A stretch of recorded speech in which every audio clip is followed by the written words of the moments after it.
पैसा को लेकर और आदिवासियों की अन्य समस्याओं को लेकर जो आपने भी हाईलाइट की थी, एक सीएम ने बैठक की और दिशा निर्देश दिए अधिकारियों को। लेकिन मैं समझता हूं कि भारतीय जनता पार्टी की सरकार आदिवासियों को पट्टे देने में भेदभाव कर रही है।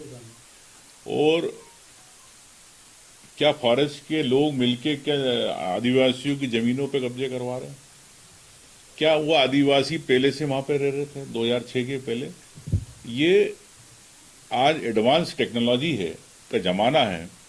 हम आवेदन निवेदन पे लगे रहते हैं कि सरकार को जब गूगल मैप है, गूगल इमेजरीज आपको सभी को एक पब्लिक पोर्टल पे अवेलेबल है, तो 2006 के पहले जो काबिज थे जिनकी जमीन है उसकी आप इमेजरी निकाल लो।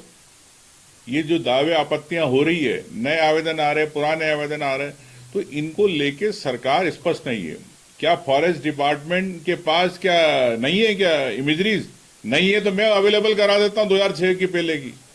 मुख्यमंत्री जी उसके आधार पे सबको पट्टे दे, खत्म करे। सुप्रीम कोर्ट ने भी कहा वो वैलिड है।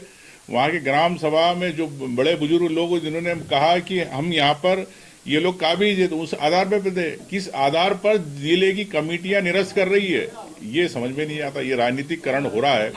मैं सोचता हूँ कि आदिवासियों या अन्य समाज जो कई सालों से उस जमीनों पे है, उनको हक मिलना चाहिए तत्काल। हमने नेपा नगर से शुरुआत करी है, कई जगह इस प्रकार की बात है। और मैं तो ये भी कहना चाहता हूँ, सुप्रीम कोर्ट के अलावा भारत सरकार के 3/5/2025 को जो आंकड़े भारत सरकार ने दिए, उनके हिसाब से केंद्र राज्य सरकार ने 3.25 लाख पट्टे निरस्त किए। तो क्यों करें ये बताएं? आप पट्टे देना नहीं चाहते हो और आपकी सरकार, आपके अधिकारी पट्टे निरस्त कर रहे हैं। ये सही है, भारत सरकार की रिपोर्ट है, उसके पोर्टल पे ये 31/5/2025 की रिपोर्ट है। मैं यही कहना चाहता हूं कि और यहां पर मुख्यमंत्री जी कहते हैं कि 2.5 लाख पट्टे अभी हमको देना है।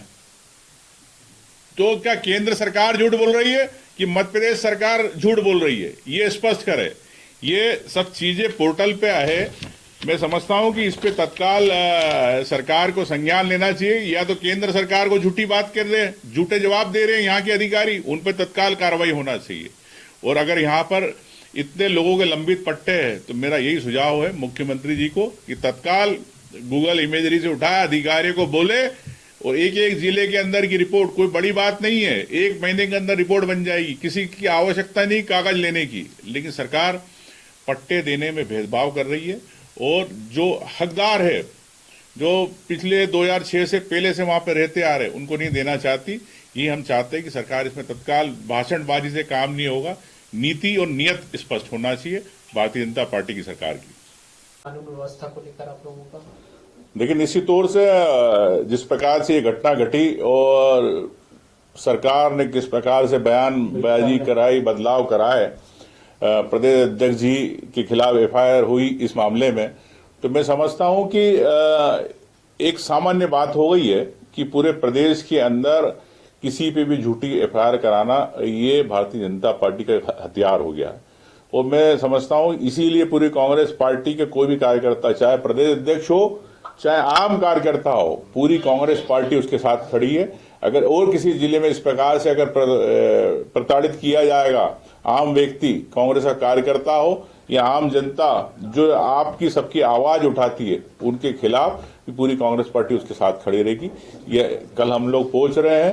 और निश्चित तौर से सरकार के मुख्यमंत्री जी खुद गृह मंत्री है, तो क्या आपने फरमान जारी कर दिया लोगों पे फर्जी रिपोर्ट बनवाने के? तो ये बता दे सरकार, क्या एसपी कलेक्टर फर्जी रिपोर्ट किस आधार पे बना रहे? क्या उनको नौकरियों का डर नहीं है? ये स्पष्ट करे।